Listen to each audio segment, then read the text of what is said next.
അന്നദാനം മഹാദാനം. ഞാനടക്കമുള്ള എല്ലാവരും ഈ നെട്ടോട്ടം ഓടുന്നത് ഒരു നേരത്തെ ആഹാരത്തിന് വേണ്ടിയാണ്. എന്നാൽ ഒരു നേരത്തെ ആഹാരം കിട്ടാത്ത ഒട്ടനവധി പേർ ഇവിടെയുണ്ട്. അവർക്ക് താങ്ങും തണലുമാകുന്ന ഒട്ടനവധി പേർ ഈ നാട്ടിലുമുണ്ട്. അങ്ങനെ ഒരു അമ്മയെക്കുറിച്ചാണ് ഇന്നത്തെ കഥ. ഇങ്ങനെയുള്ള അമ്മമാർ ഉള്ളത് കൊണ്ട് തന്നെയാണ് ഈ കേരളം ഗോഡ്സ് ഓൺ കൺട്രി ആകുന്നതും.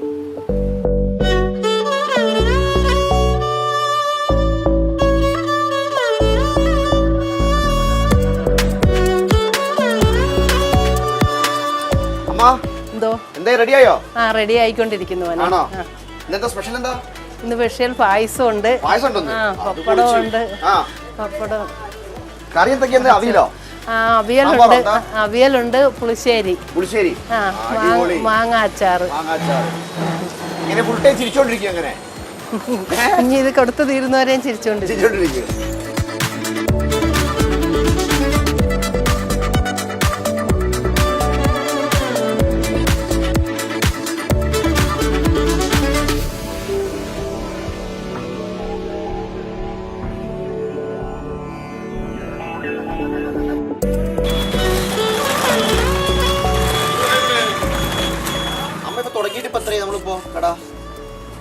കടയെടുത്തിട്ട് 6 മാസം അയാൾ ഇവിടെ ചോറ് കൊടുക്കാൻ തുടങ്ങിയിട്ട് 1 വർഷം കഴിഞ്ഞു.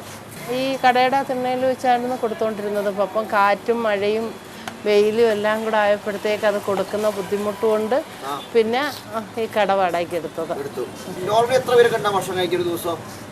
ഒരു ദിവസം ആദ്യമൊക്കെ 20-15 ഒക്കെ ആയിരുന്നു. പിന്നെ കൂടി ഇപ്പൊ 50 പേരോളം ഉണ്ട്. 50 പേര് പുറത്ത് കാണും. ഞായറും ഇല്ല. ഈ 2 ദിവസം അമ്പലങ്ങളിൽ കഞ്ഞിയുണ്ട്. ഫാൽക്കുളങ്ങരയാണ് നമ്മുടെ വീട്. അവിടെ ദേവീക്ഷേത്രവും മഹാദേവനുമാണ്. അവിടെ അന്ന് ശിവദീപവും എല്ലാം ഉണ്ട്. അപ്പോഴ് അവിടെ പിന്നെ കഞ്ഞിയും കറിയും കാണും. അല്ല നമ്മുടെ വീട്ടിൽ എങ്ങനെയാ വെക്കുന്ന മീനും ഇറച്ചി ഇല്ലെന്നേ ഉള്ളു. നമ്മുടെ വീട്ടിലാണ്. ഇല്ല, സാമ്പാറിന് രസം, മോര്, ഒഴിച്ചുകറി, മാങ്ങാ പുളിശ്ശേരി, ഇങ്ങനെ. അവിയലിന് പിന്നെ ഒരു ദിവസം അവിയൽ, ഒരു ദിവസം തോരൻ, ഒരു ദിവസം വേറെ വെഴുക്ക് വരട്ടി, ഒരു ദിവസം പച്ചക്കായുടെ ഒരു ഇത്, അങ്ങനെ മാറി ഫണ്ടും പൈസക്ക് എന്താക്കും അമ്മ? പണ്ടെല്ലാം ഇത് ഭഗവാനായിട്ട് നടത്തിക്കൊണ്ട് പോകും. ഞാൻ ഇതെങ്ങനെയാണെന്ന് എനിക്കും അറിയത്തില്ല. ആദ്യമൊക്കെ നമ്മുടേതായിരുന്നു. പിന്നെ കയ്യിലുള്ളതും വരുന്നതും എല്ലാം ഇതിൽ തന്നെ ചെലവാക്കുന്നു. പക്ഷെ ഇതെങ്ങനെ മുന്നോട്ട് പോകണമെന്ന് സത്യം പറഞ്ഞാൽ ഭഗവാന് മാത്രമേ അറിയാവൂ. ഇത് തോന്നാൻ കാരണം എന്ന് പറഞ്ഞാൽ ബാല്യം ഓച്ചിറയായിരുന്നു. ഓച്ചിറയാ വീട്. 2 സഹോദരങ്ങളും അമ്മയും അച്ഛനും. അപ്പം വികലാംഗയായ അമ്മ, വയ്യാത്ത അച്ഛൻ. അപ്പോൾ അവിടെ ഒരു മുറുകാൻകടയും കേട്ടാണ് ഞങ്ങളുടെ ജീവിതം മുന്നോട്ട് പോയിക്കൊണ്ടിരുന്നത്. അപ്പോൾ ചെറിയ ചായ കച്ചവടവും ഈ ധർമ്മക്കാരെ കൊണ്ടൊക്കെയാണ് അന്ന് ഞങ്ങൾ കഴിഞ്ഞതും. അപ്പോൾ അമ്മ എപ്പോഴും പറയുമായിരുന്നു, എന്തെങ്കിലും ഒരു ഗതി വരുമ്പോൾ മക്കൾ ഇവർക്ക് എന്തെങ്കിലുമൊക്കെ കൊടുക്കണം എന്നെന്തെന്ന്.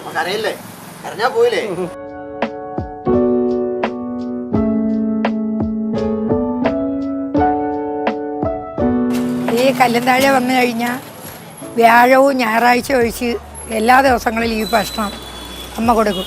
അതേ കണക്ക് തന്നെ അവിടെ വൃശ്ചിക മാസം പറഞ്ഞു കഴിഞ്ഞാൽ 2 കുടില് കെട്ടി ഇഷ്ടാനുസരണം അമ്മ ഭക്ഷണങ്ങൾ എല്ലാം രാവിലെ തൊട്ട് ചായ തൊട്ട് രാത്രി അവസാന പുഴുക്ക് സഹിതം വേവിച്ച് കൊടുക്കുന്ന ഒരു അമ്മയാണ്. ഇത്രയും പുണ്യം ചെയ്യുന്ന ഒരു തള്ളെ ഞാൻ കണ്ടിട്ടില്ല.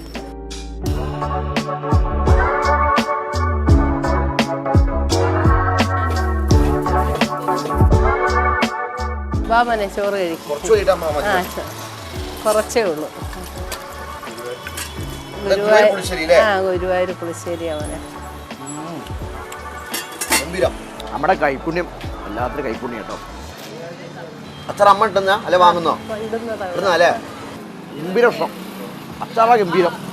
ഇവിടെ വാങ്ങിക്കുന്ന അച്ചാറൊന്നും ഇല്ല. ഈ അടുത്ത കാലത്ത് കഴിച്ചാൽ ഏറ്റവും നല്ല ഭക്ഷണം. കാരണം ഒരു സ്നേഹത്തിന് രുചിയുള്ളത് കൊണ്ട് തന്നെ വല്ലാത്തൊരു ടേസ്റ്റ്.